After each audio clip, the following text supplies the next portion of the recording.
The man known to history as Tutankhamun was born in the middle of the 14th century BC during the 18th dynasty of ancient Egypt. Although we cannot be sure of his exact date or even year of birth, it is generally agreed that it occurred sometime in the late 1340s BC. Tutankhamun's parentage is disputed, though his father was most probably Akhenaten, who ruled Egypt as Amenhotep IV before he established a monotheistic religion known as Atenism, focused on the worship of the sun disk Aten. Beginning about 5 years before Tutankhamun was born, around the same time he changed his name to Akhenaten. Akhenaten had at least 6 daughters with his great royal wife Queen Nefertiti. It is possible that she was also Tutankhamun's mother. Alternatively, his mother may have been a wife of Akhenaten's, known only as the Younger Lady. At the time of his birth, Tutankhamun was given the name Tutankhaten, or the living image of Aten, in honor of the sun god. Despite being one of the best-known pharaohs or kings of ancient Egypt, as a result of the discovery of his tomb and famous death mask by Howard Carter in 1922, details of Tutankhamun's short life and reign are still being pieced together by archaeologists and Egyptologists using artifacts from his tomb and other evidence.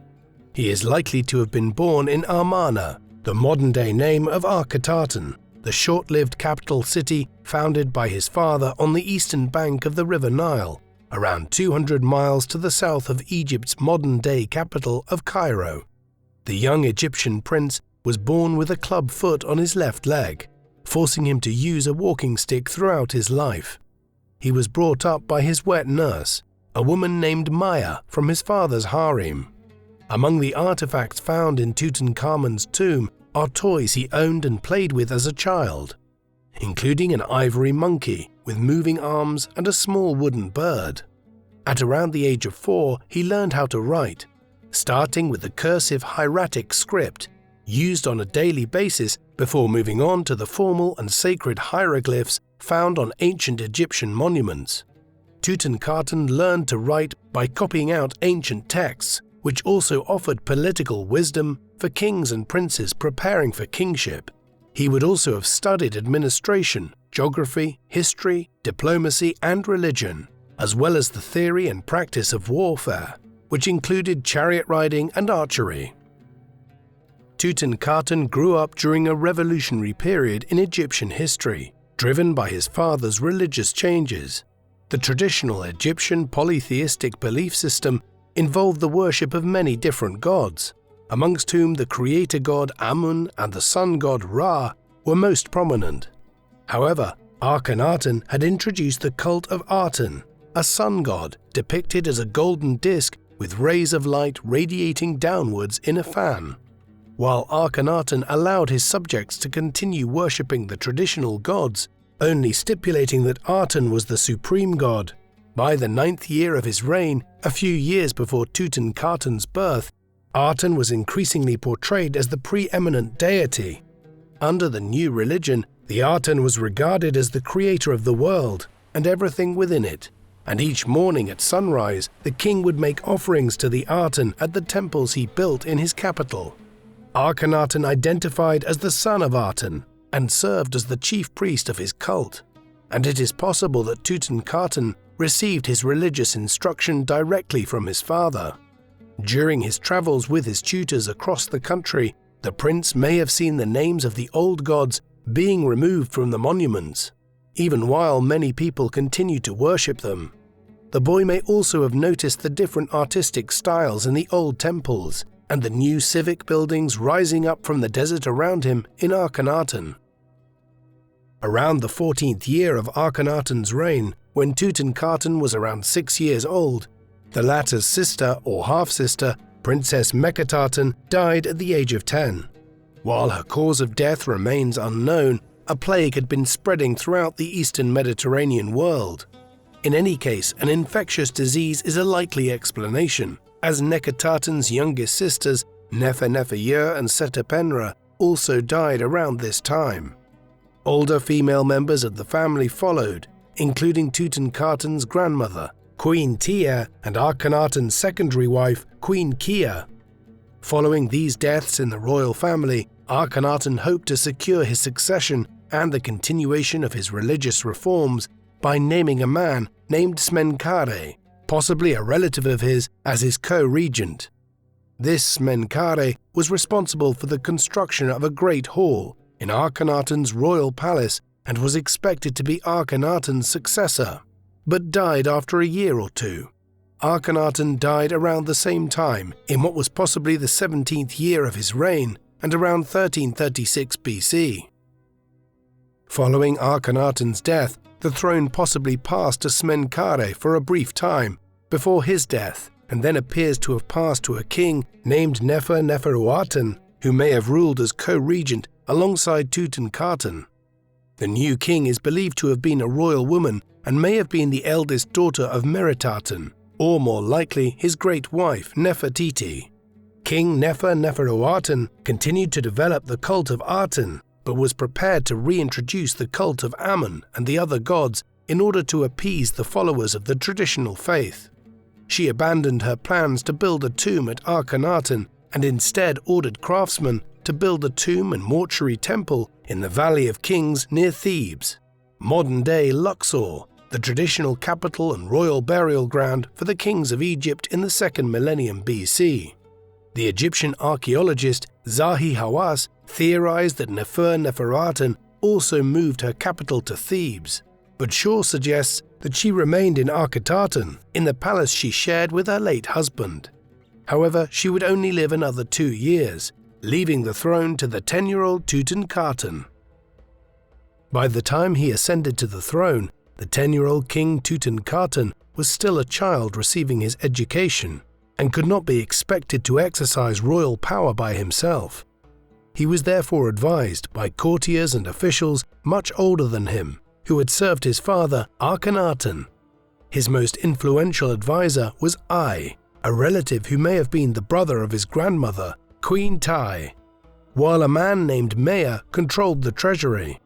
As for military matters, the young king relied on the advice of General Horemheb, commander of the Egyptian army. Although these men had dutifully promoted Atenism during the previous reigns, the calamities of recent years, including the plague and the deaths of royal family members in quick succession, were interpreted as a sign of divine punishment for neglecting the worship of the old gods. With Akhenaten and Nefertiti gone, Tutankhaten's courtiers now had the opportunity to educate the new pharaoh in the old religion and persuade him to return to the old ways and restore divine favor to the realm. Although the king's advisors wielded considerable power and influence, Tutankhaten would have been required to perform ceremonial tasks and to announce important decisions in person, even as a child ruler.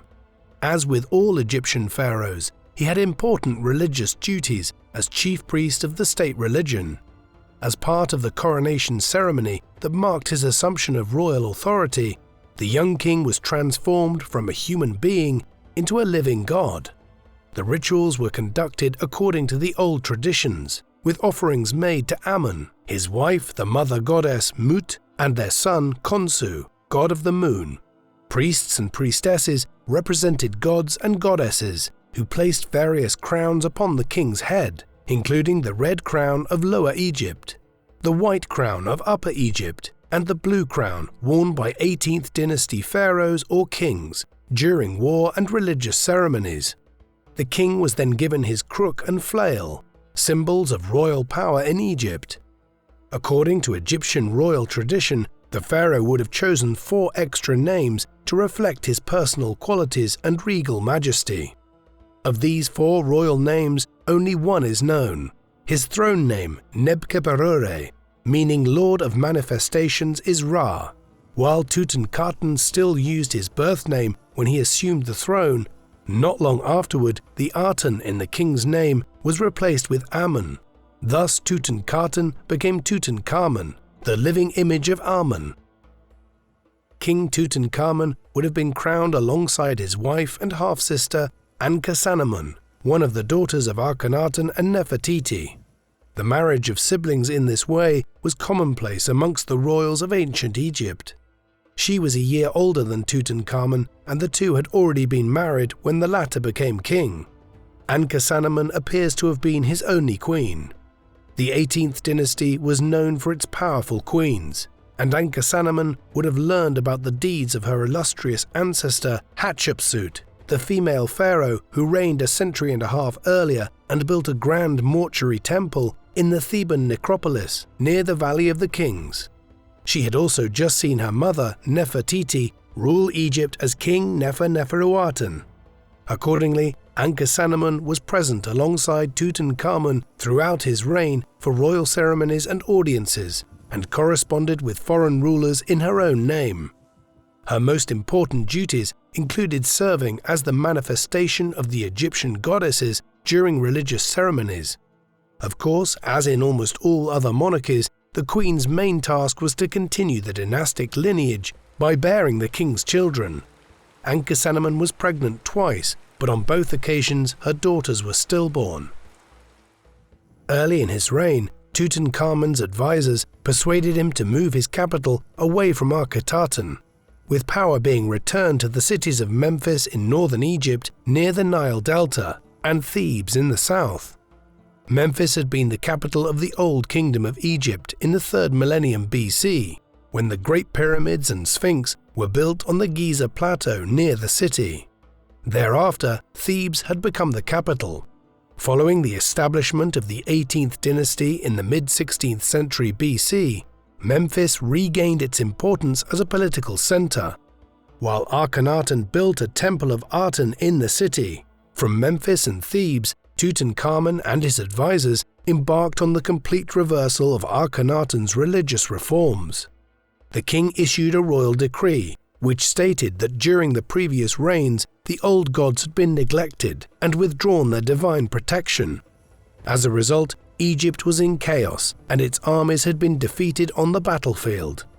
The text adds that after Tutankhamun came to the throne and moved his court to Memphis, the old gods were venerated once again and prosperity was restored to the land. The proclamation was inscribed into stone stelae in prominent locations around the country, such as the Temple of Karnak in Thebes. Although the text of these restoration stelae claimed that all was well once again, in reality the process of restoration was just beginning.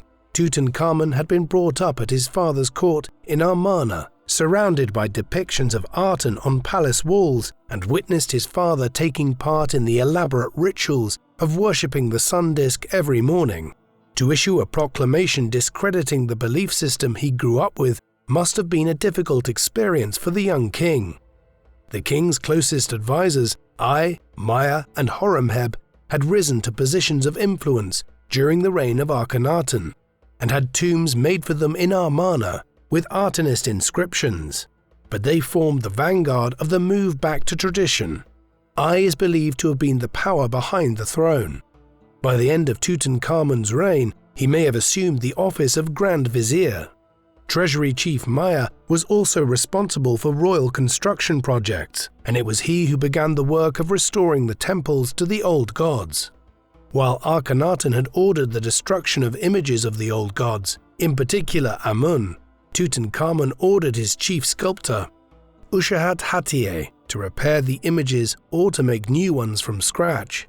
Meanwhile, Horemheb personally appointed men to fill the priesthoods that had been left vacant during Akhenaten's reign. Interestingly, though the temples of Aten in Amarna were closed, the temple of Aten in Memphis remained open. Around 2 or 3 years into Tutankhamun's reign, with the revival of the old religion very much underway, the former capital of Akhenaten was being abandoned by its inhabitants, taking the bodies of their relatives with them. King Tutankhamun followed suit and decided to exhume the tombs in the royal cemetery to the east of Amarna and transfer their contents to the Valley of the Kings, which had served as the royal necropolis for the pharaohs and their family members from the reign of Thutmose I at the beginning of the 15th century BC until Akhenaten's move to Amarna. Tutankhamun ordered a new tomb to be created in the Valley of the Kings, in which he placed the body of his father Akhenaten in a coffin. originally intended for Queen Kia. The body of Tutankhamun's grandmother, Queen Tia, was buried in the tomb of her husband, King Amenhotep III. As part of his duties as high priest, Tutankhamun traveled across the country to attend religious festivals. As he lacked familiarity with the complex old rituals, he relied on assistance from his chief advisor, I. Every year, Tutankhamun would celebrate the Opet festival in Thebes. The ceremony began at the Temple of Karnak, where the king stood before 3 model boats carrying statues of Amun, Mut, and Khonsu, the 3 gods known collectively as the Theban Triad.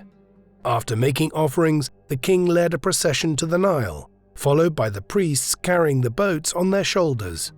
The king, queen, and effigies of the 3 gods would then travel up the river to another temple, while soldiers and courtiers marched along the riverbanks to the sound of religious hymns, sung by priests and accompanied by royal musicians. Once inside the main temple of Thebes, Tutankhamun and his priests would proceed into the inner sanctum to reenact the coronation ceremony and renew the king's divine power. While construction of the Luxor temple had begun during the reign of his grandfather, Amenhotep III, Tutankhamun carried on building work in the temple and had the colonnade hall decorated with images of him and Ankhesenamun taking part in the Opet festival. In addition to restoring the images and monuments of the old gods throughout the country, Tutankhamun initiated building projects of his own. Aside from the colonnade hall in the Temple of Luxor, he ordered the construction of a Sphinx Avenue at Karnak. Near the pyramids of Giza, Tutankhamun built a small palace for himself, which served as a hunting lodge. In his day-to-day activities, the king was assisted by his palace administration, headed by the High Steward of Memphis, Epi, who had formerly managed Akhenaten's palace at Amarna. After Epi's death, his office was assumed by Nubia, who had previously worked as a scribe for Maya at the treasury. As in modern royal households, a team of servants was responsible for the royal crowns and the king's vast wardrobe, which included outfits for every possible occasion. Tutankhamun's kingdom extended beyond the modern-day borders of Egypt. To the south, Egypt ruled Nubia in what is now Sudan. To the northeast, the Egyptian pharaohs vassalized the rulers of the Levant, the eastern Mediterranean region including Israel, Lebanon, Palestine, and Syria. Many of these conquests were carried out by Thutmose III, the stepson of Hatshepsut, who ruled a century before Tutankhamun and was one of the greatest military commanders in ancient Egyptian history. Accordingly, Tutankhamun held audiences with his vassals and with foreign rulers, during which he would receive expensive gifts. Many of these gifts would have been given to the temple as offerings to the gods, but the king would keep some for himself, which were later found in his tomb. General Horemheb played a vital role in these meetings, transmitting messages between the king and his foreign visitors via an interpreter. As commander-in-chief of Tutankhamun's armies, Horemheb was also responsible for putting down a Nubian uprising in the 1320s BC. While Horemheb campaigned both in Nubia and in the Levant, it is unclear if the king himself was present at the battles. Although there are depictions of Tutankhamun firing arrows from his chariot, these were most likely idealized images, as the king's youth and disability would have hampered his ability to play an active part in battles. The Nubian territories were administered by a government official with the title of Viceroy of Kush. Tutankhamun appointed as his viceroy a man named Hui, who happened to be married to the chief of the royal harem. Hui supervised the collection of tribute for the king from the Nubians, including vast quantities of gold, ebony, ivory tusks, and other artistic objects. A few years into Tutankhamun's reign, Hui returned to the king's court with the tribute, accompanied by a procession of Nubian princes and prisoners of war, perhaps captured during Horemheb's campaign. After a decade of hardship, the attendees at the ceremony welcomed this sign of a return to prosperity. The old gods had been returned to their rightful places. Memories of the Atenist heresy were gradually fading away, and the abandoned city of Amarna had been systematically dismantled, and the remaining traces of it were being covered by the desert sands. The teenage Tutankhamun seemed secure on his throne and could be expected to exercise power in his own right within a few years. Perhaps a new golden age was imminent after the heresy of the reign of Akhenaten. During Akhenaten's reign, the Egyptians lost control of the Levantine city of Kadesh on the border of Syria and Lebanon, a major trade hub at the time. The Hittites of eastern Turkey were expanding their empire into the Levant and captured Kadesh, replacing the Egyptian vassal Shutatara with his son Atekama, who supported the Hittites while publicly maintaining his allegiance to Egypt. Though Akhenaten had sent a military expedition to Kadesh, it failed to retake the city from the Hittites. Late in Tutankhamun's reign, the king sent Horemheb with an army aiming to retake Kadesh and reverse the humiliation suffered during his father's reign. Horemheb's campaign was commemorated in war scenes commissioned by Tutankhamun, but there is no further detail on how the campaign transpired. The city of Kadesh stood in the middle of a meander of the river Orontes, with trees all around, terrain that was unfamiliar to the Egyptians. Although the depictions of the campaign show Horemheb returning to Egypt with Atekama as a prisoner of war, along with Egyptian soldiers successfully storming a fortress, the Egyptians failed to recapture Kadesh, which remained in Hittite hands until the Egyptian king Seti I briefly reconquered the city in the early 13th century BC. Even without achieving the primary aim of taking Kadesh, the Egyptian depictions of the campaign, which could be pure propaganda, show the Egyptian commander parading Hittite prisoners in front of Tutankhamun. The king duly provided Horemheb with rich rewards, before going to the temple of Karnak to deposit a share of the spoils of war for the gods. Some of the prisoners captured by Horemheb may have been executed as a sacrifice to the gods.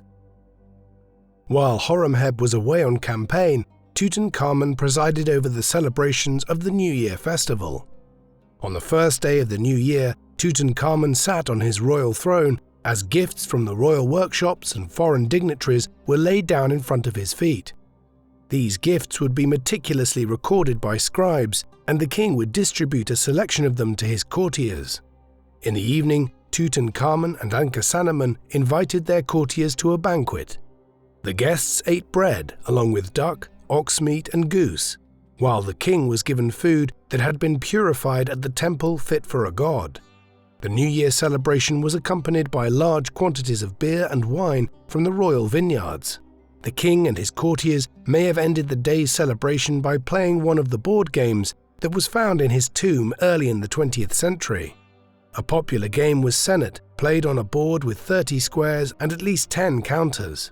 While the rules of the game have been lost and may have evolved over the centuries, the game is likely a variation of the royal game of the oldest board game in existence, dating to around 3000 BC, where players threw dice or knucklebones and raced their counters to the end of the board. Two of the game sets found in Tutankhamun's tomb were designed for travel and contained small drawers to hold the counters, and the king and queen may have kept themselves entertained with this during their travels across the country. Around the time of the New Year festivities, the Apis bull in Memphis had died. The bull was worshipped as an incarnation of the god Ptah, a creator god whose worship was centered in Memphis. After the death of each bull, the city priests would search for the next incarnation with the same characteristics: a black bull with a white diamond on the top of its head, and an eagle pattern on its back. Before the priests could begin their search, Tutankhamun presided over the burial ceremony for the bull at the Serapeum, the burial site for the sacred bulls in the ancient royal necropolis of Saqqara, which may have been founded by Tutankhamun's grandfather Amenhotep III. The king would have hoped that these rituals would bring his army's glory in the Levant. As he shouldered more of the burdens of government in his late teens, Tutankhamun enjoyed the opportunity to relax by going hunting. While the most common hunting weapon was the bow and arrow, the king also hunted birds from a boat using a curved throw stick, much like a boomerang. For close combat, he had his choice of clubs, maces, or swords. The young king enjoyed hunting while riding in a chariot, firing arrows from his bow while a charioteer steered the horses. Among the items found in Tutankhamun's tomb is a wooden chest illustrated with hunting scenes, depicting the king in his chariot with his bow drawn, targeting the mass of fleeing animals about to fall prey to his arrows. Yet this taste for hunting would prove fatal. During the 9th year of his reign, Tutankhamun was out hunting when he fell from his chariot. As the king fell to the ground, he broke his left leg and lay bleeding. His servants carried him back to his palace and onto his bed. With Ankhesenamun at his side, the injured king was attended by the royal doctors and the priests of Sekhmet. As the doctors examined the wound, they realized that little could be done to save the king. Nevertheless, they did all they could in the circumstances and wrapped the king's leg in linen soaked in oil and honey to hold the leg in place and stop the bleeding. Despite their best efforts, the king's leg became infected, and within a matter of days, the 19-year-old King Tutankhamun was dead, after just 9 years on the throne.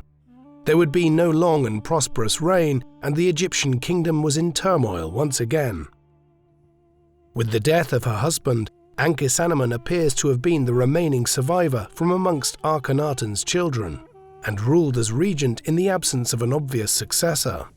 While it would have been possible for her to follow in her mother's footsteps and rule in her own right, the court decided she should marry a man who would become pharaoh. The pharaohs of the 18th dynasty were accustomed to marrying their own family members, but there were no close relatives left. As Ankhesenamun insisted on marrying a man of royal status, she took the surprising decision of sending a message to the Hittite king, Suppiluliuma I, explaining the situation in Egypt and asking if he could offer a solution in the form of a son who would marry her and become pharaoh in place of her late husband. When Suppiluliuma received the letter 2 weeks later, he could hardly believe what he was being offered. He had been fighting the Egyptians in the Levant for decades, and now he had an opportunity to incorporate Egypt into his empire in an instant. Nevertheless, he remained cautious and decided to send an envoy to Egypt to find out if the offer was genuine, or if Tutankhamun was alive and well, and the whole scheme had been an elaborate Egyptian ruse to cripple Hittite power. Ankhesenamun was not pleased to learn that the Hittite king had not immediately accepted her offer, as she was in something of a race against time. Traditionally, a pharaoh would be buried 70 days after dying, but the late king could not be buried without a successor in place. Without carrying out the necessary rituals for his burial, Tutankhamun's passage to his eternal afterlife would be blocked. With winter approaching, there was no chance that Ankhesenamun would get an answer from the Hittite king within 70 days. Nevertheless, the royal artisans hurried to prepare the items for Tutankhamun's tomb that would help his journey into the afterlife. Egyptian kings typically had their grave goods made far in advance, but Tutankhamun had reigned for only 9 years and died unexpectedly when still very young. While for most of his reign, artists and sculptors had been busy restoring the temples of the old gods rather than producing his funerary goods. No matter how fast they worked, the royal artisans could not be expected to make an entire assemblage of grave goods for Tutankhamun within a mere 70 days, but they could repurpose those prepared for Neferneferuaten, which for some reason or other remained unused. The most spectacular object among these items was a golden death mask, which the late king's goldsmiths changed to bear his likeness while replacing the name Neferneferuaten with Tutankhamun. In addition to the items intended for Neferneferuaten, the artisans selected hundreds, if not thousands, of items either owned by the late king or kept in the palace storerooms. Also intended for burial in Tutankhamun's tomb were the mummified remains of his 2 stillborn daughters in tiny coffins. Although work had started on a tomb for Tutankhamun, it was by no means ready. As Maya and other officials inspected the Valley of the Kings near Thebes for an alternative tomb, they decided to use the one being prepared for Ai, the late king's chief advisor and distant relative. The undecorated tomb was not yet suitable for Tutankhamun, and the craftsmen were ordered to excavate a new chamber that would become the king's burial chamber. together with a small room beyond it known as the treasury. The two existing rooms in the tomb would later be known as the antechamber and the annex. After excavating the burial chamber, the royal craftsmen painted the walls, transferring existing designs from papyrus prepared during the Amarna period. In accordance with the traditions of the time, Tutankhamun had the mortuary temple built for him in the Theban necropolis, where priests would make offerings to keep his spirit alive in the afterlife. The late king's body was taken nearby to be embalmed, preserving his body as a vessel into which his soul could return to rest. His brain and internal organs were removed, including his heart, which was typically left inside the body. Traditionally, the internal organs would have been placed in canopic jars, but Tutankhamun's were placed in a chest divided into 4 compartments protected by the goddesses Isis, Nephthys, Neith, and Serket. The king's body was covered with natron, a salt used in the mummification process to dry out the body and stop it from decaying. After 40 days, the natron was removed and the body was wrapped in linen bandages, interspersed with amulets and other pieces of jewelry, while 2 daggers were placed on his body. The king's hands were crossed in front of his body, holding his crook and flail. On Tutankhamun's head, the embalmers placed Akhenaten's skull cap and the royal diadem between layers of bandages, all covered by the golden death mask, the final and most spectacular item on the mummy. Early the next year, the Hittite envoy was able to return to Suppiluliuma's capital of Hattusa, in what is now central Turkey, alongside an Egyptian envoy bearing a letter from Ankhesenamun. The queen was outraged that the Hittite king had not believed her and repeated her offer once again. Suppiluliuma continued to have his suspicions, but was persuaded by both his own envoy and the Egyptian messenger that the offer from the Egyptian queen was genuine. He duly dispatched his 4th son, Prince Zananza, to travel to Egypt to marry Queen Ankhesenamun and become the new pharaoh. When Zananza died en route to Egypt in unclear circumstances, his father accused the Egyptians of murdering him. Upon the death of her prospective husband, Ankhesenamun decided she had no choice other than to marry the elderly Ai, her grand uncle, who became the new king. In his correspondence with his Hittite counterpart, King Ai acknowledged that Zananza was dead but denied any wrongdoing. Suppiluliuma responded by launching an invasion of Egyptian territories in the Levant, only for the captured Egyptian prisoners to bring the plague, which had been troubling Egypt for many years, to Hattusa, a disease outbreak which killed the Hittite king.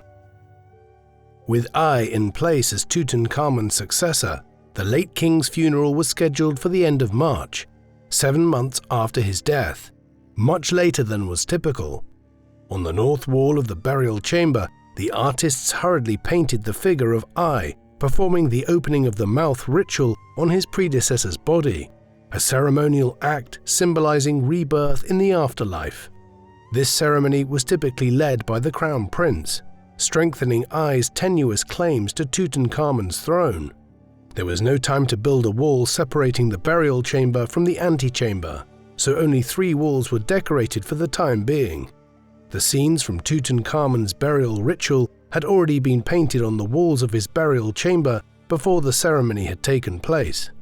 The king's mummified body was presented with food and drink before being placed on a sled and dragged across the sands up the slopes of the Valley of the Kings into the tomb that had been prepared for him. Before the body entered the tomb, Ai performed the opening of the mouth ceremony by gently touching Tutankhamun's lips with an adze, allowing him to speak in the afterlife. With his mummy carried by priests, the late king entered the darkness of his tomb and was placed into 3 nested coffins inside a red sarcophagus. The innermost coffin was made of solid gold, while the outer 2 were made of wood and decorated with glass and jewels. After the lids were placed on each of the 3 nested coffins, they were sealed with resin, but the heavy granite lid of the sarcophagus cracked and had to be repaired. The workmen then discovered the lid could not close properly, as the feet of the outer coffin were too tall and had to be filed down before the sarcophagus could be sealed tight. The workers then put together the wooden panels forming the 4 shrines that covered the king's body, but in their haste assembled the shrine the wrong way round, swapping east and west and north and south. In the meantime, Tutankhamun's canopic chest was placed in a shrine on the east wall of the treasury, with a box containing the remains of Tutankhamun's stillborn daughters placed nearby. At the entrance to the treasury, a shrine containing items used in the king's mummification was guarded by a jackal representing the god Anubis, the god of funerary rites. After the funeral, the artisans built the 4th wall of the burial chamber, decorating it with a scene of Tutankhamun in the afterlife, in the traditional artistic style. After their work was done, the entrance to the tomb was blocked, covered with plaster and stamped with official seals. Several months later than anticipated, Tutankhamun could begin his journey to the afterlife, where he would be engaged in a daily cosmic battle alongside the gods against the forces of evil that threatened to disrupt the earthly world. Yet the late king's continued existence in the afterlife could only be guaranteed if the priests at his mortuary temple continued to utter his name, and if his tomb and body were to remain undisturbed. After King Ai assumed the throne, Tutankhamun's prospects for an afterlife seemed bleak. Although he had married Ankhesenamun to legitimize his authority as pharaoh, Ai quickly elevated his existing wife, Te, as his great royal wife. Ankhesenamun was not featured in any of his royal inscriptions and disappears from the historical record. As far as Tutankhamun's spirit was concerned, worse was to follow, when his tomb was broken into twice within the space of a year. The thieves may have been artisans who had worked on the tomb and knew the layout, and they carried out various small precious items that could not be traced back to the tomb. While the authorities made some attempt to tidy up the ransacked tomb, not everything returned to its original place, and the tomb was simply resealed. Within a year of Tutankhamun's burial, a heavy rainstorm broke out over the Valley of Kings and deposited a meter of rubble over the entrance of the tomb, ensuring that the tomb of Tutankhamun would remain undisturbed for over 3,000 years. After reigning for around 4 years, the elderly King Ai died. His designated successor, General Nakhtmin, who may have been his son, died shortly before him. Since Ankhesenamun was either already dead or in any case out of the picture, the succession was claimed by Horemheb, the highest-ranking courtier. As Tutankhamun had been buried in Ai's intended tomb, Ai chose to take over the tomb in the western Valley of the Kings, originally intended for Tutankhamun but not finished before his death. Unlike Ai, Horemheb had no royal blood whatsoever, though his great royal wife, Mutnejmet, may have been Ai's daughter. While he continued his military campaigns against the Nubians and the Hittites, the new king considered it his primary duty to restore political order at home. While Horemheb continued Tutankhamun and Ai's work to restore the old religion, he decided to erase the memory of his immediate predecessors, replacing their names on temples and monuments with his own. By doing so, he not only consigned their names to oblivion in the mortal world, but extinguished their spirits in the afterlife. Not only did Horemheb order the desecration of Ai's tomb and the possible destruction of his mummy, he also usurped his predecessor's mortuary temple. He took credit for Tutankhamun and Ai's construction projects at the temples of Luxor and Karnak. All over the country, Horemheb replaced Tutankhamun's imagery with his own. He would undoubtedly have done the same thing to Tutankhamun's tomb, but it was more difficult to access after being buried under rubble. As Horemheb had no surviving children of his own, he named as his successor a senior official named Paramesu. After a reign of around 14 years, Horemheb died and his successor assumed the throne as Ramesses I, the founder of a new 19th dynasty. The second and third pharaohs of the 19th dynasty, Seti I and Ramesses II, the latter of whom is more widely known as Ramesses the Great, were warrior kings who helped to restore much of the prestige lost in the aftermath of the Amarna period. Horemheb's efforts to erase the memory of this period had been so successful that over time memory of King Tutankhamun faded away. In the mid-12th century BC, around 200 years after Tutankhamun's burial, the men working on the tomb of Ramesses VI built their huts directly above the rubble that covered the entrance to Tutankhamun's tomb. Over the course of the following 3 millennia, Alexander the Great, Julius Caesar, Saladin, and Napoleon Bonaparte all conquered Egypt without ever hearing of the existence of the pharaoh named Tutankhamun. It seemed that memory of his reign had been almost entirely lost to history. When Napoleon Bonaparte led his expedition to Egypt in 1798, he was accompanied not only by his officers and men, but also by a large team of scientists to study the artistic legacy of the ancient Egyptians. Egyptian artifacts, including the Rosetta Stone, were brought back to Europe for further examination. In the 1820s, Jean-François Champollion successfully deciphered the hieroglyphic script of the ancient Egyptians, using the Rosetta Stone. This initiated the modern study of ancient Egypt, or Egyptology as it is known. Over the course of the 19th century, Egypt fell under the influence of British and French officials. The European interest in Egypt was partly economic, motivated by a desire to link the Mediterranean and the Red Sea by the Suez Canal, but interest in Egyptian heritage also played a part. Although officially part of the Ottoman Empire, Egypt was effectively ruled by the British from 1882 onwards.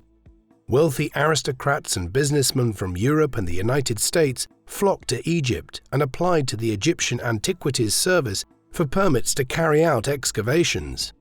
These wealthy individuals financed the archaeological digs and hired Egyptologists to carry out the work, laying claim to a share of the finds.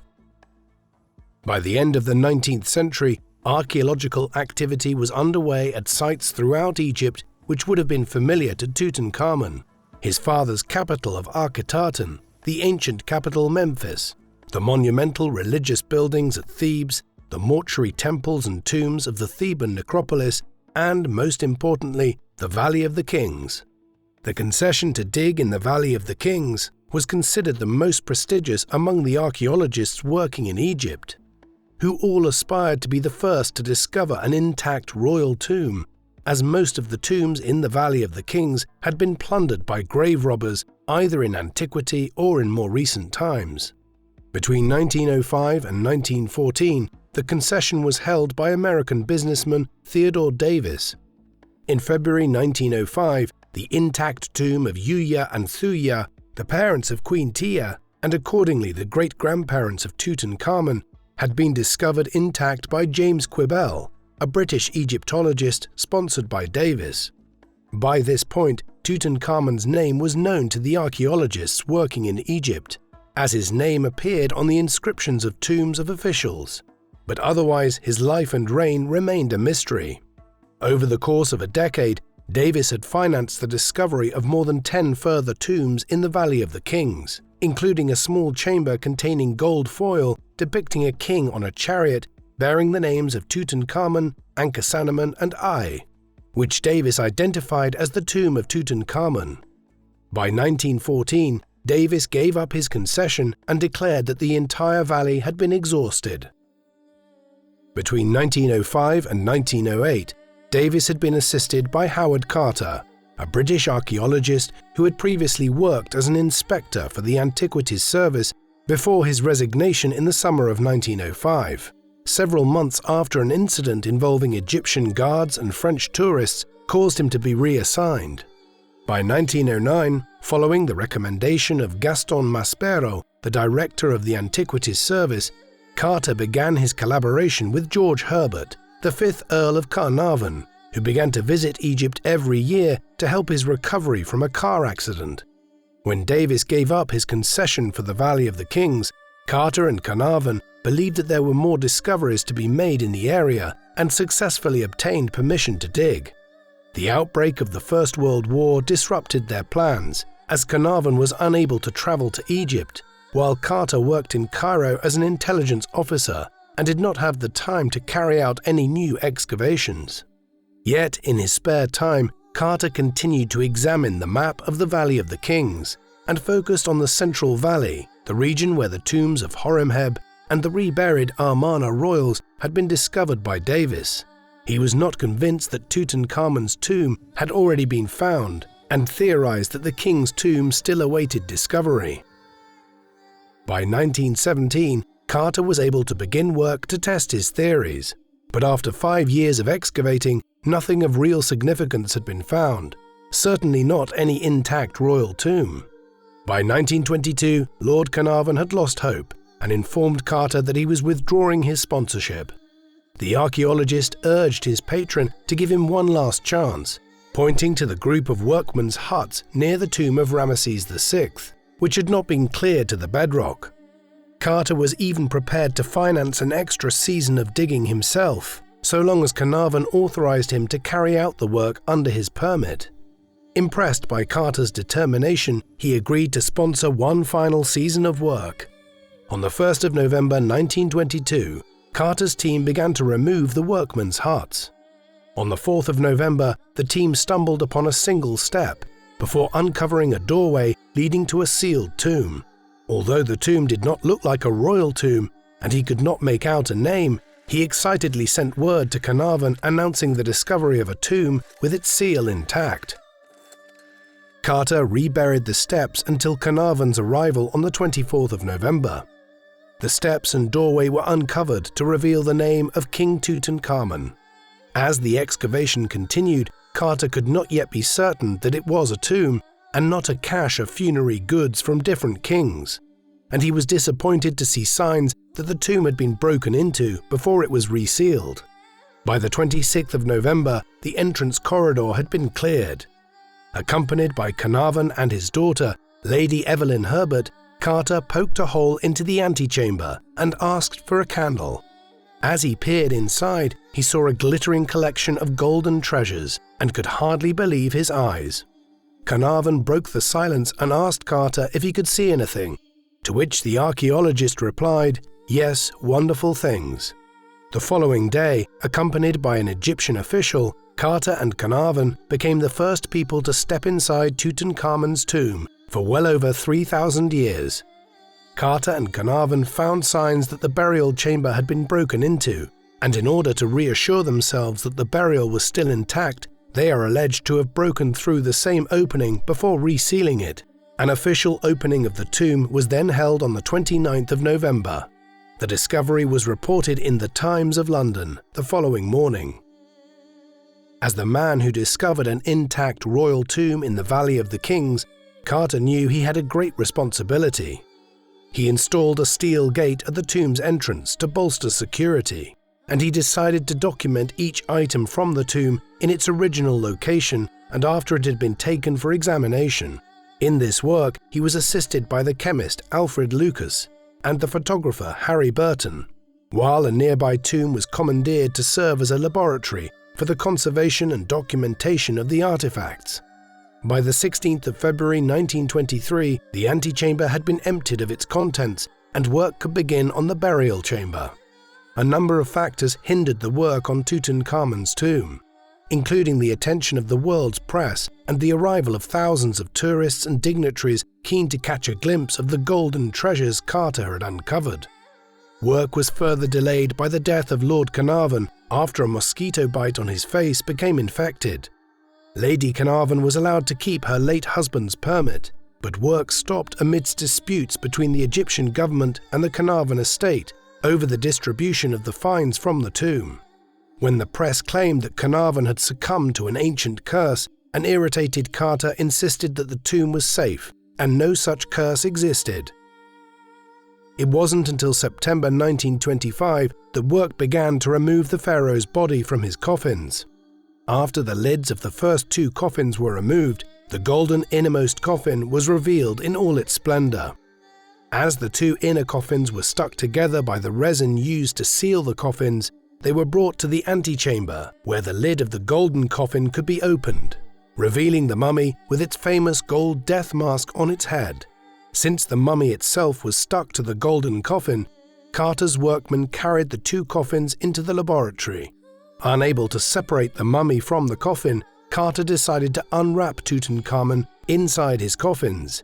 an operation carried out by the anatomist Douglas Derry and an Egyptian assistant. As layer after layer of the linen bandages were removed, the amulets and jewellery were collected for further analysis. By the time the king's corpse was revealed, it was found to be in very poor condition. In order to remove all the items found on the king's body, Carter's team had to dismember the body until the decapitated head remained still covered by the golden mask. Derry eventually separated the mask from the head with heated knives, revealing the face of the king whom he had just cut to pieces. It was not until 1932 that conservation work was finally completed on the tomb. But Carter's discovery had elevated the status of a relatively minor pharaoh, one who was forgotten for 3 millennia, to become the most widely known of all Egyptian rulers.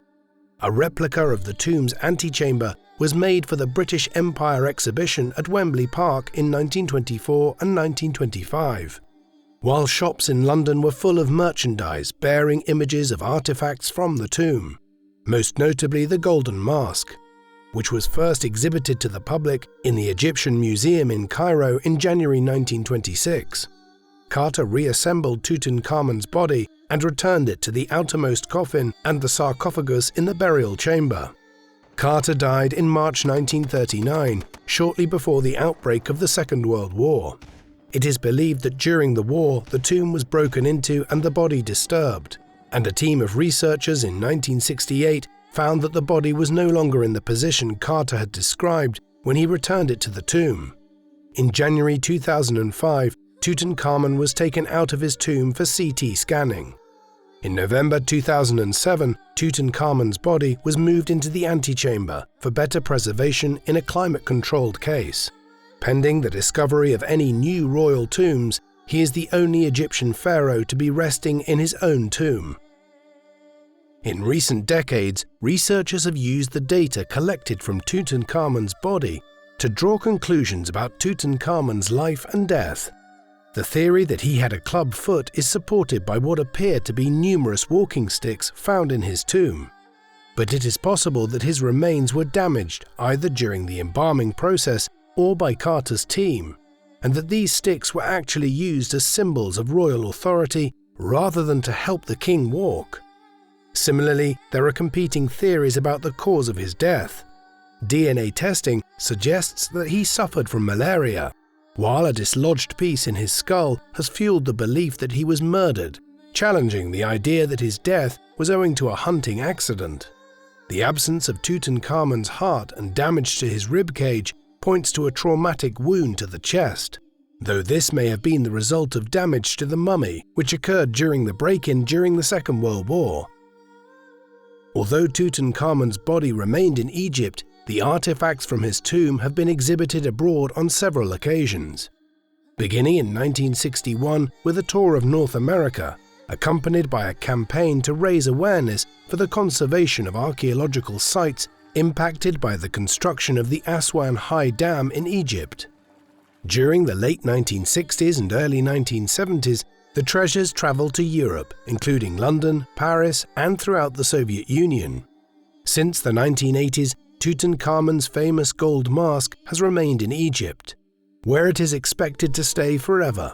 But other items from the tomb have been exhibited internationally since 2004, until the outbreak of the COVID-19 pandemic in 2020.